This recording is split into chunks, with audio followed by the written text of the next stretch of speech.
Hello everyone, welcome back to my channel. మేము డెక్కన్ బావర్చి రెస్టారెంట్కి వచ్చాము. ఇది పుప్పల్గూడ నుండి మణికొండ వెళ్ళే రూట్లో ఉంటుంది. రీఓపెన్ అయ్యాక ఫస్ట్ విజిట్ ఇది మాది. మేము ఆర్డర్ ఇస్తూనే ఉన్నాము. లేదు నేను ఆర్డర్ ఇస్తానని చెప్పి మెనూ కార్డ్ లాక్కోవడానికి చూస్తుంటే తనని అలా పక్కన కూర్చోబెట్టి వన్ హ్యాండ్తో ఆపుతున్నాను. ఇంకా పైన లైట్స్ చూసింది. ఆ లైట్స్ చూసి కాసేపు కాముగా ఉంది, కానీ అస్సలు బయటికి వస్తే అయితే అస్సలు తినట్లేదు. అండ్ ప్రైజెస్ విషయానికి వస్తే ప్రైజెస్ అన్నీ రీజనబుల్గానే ఉన్నాయి. ఇంకా మెనూ కార్డ్ తన చేతికి వెళ్ళిపోయింది. తను ఫుల్ హ్యాపీ. అంతలోపు మా ఆర్డర్ వచ్చేసింది. మేము ఫుల్ హ్యాపీ.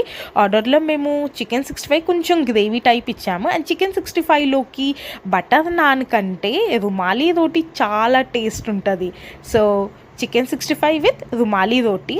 ఇక అది కంప్లీట్ అయ్యేలోపు మళ్ళీ చికెన్ 65 బిర్యానీ ఆర్డర్ ఇచ్చాము. బిర్యానీ కూడా టేస్ట్ బాగుంది. చిన్న ఇంప్రూవ్మెంట్స్ చేసుకుంటే ఇంకా బాగుంటుంది. సో పెరుగుతున్న డిన్నర్. And please subscribe.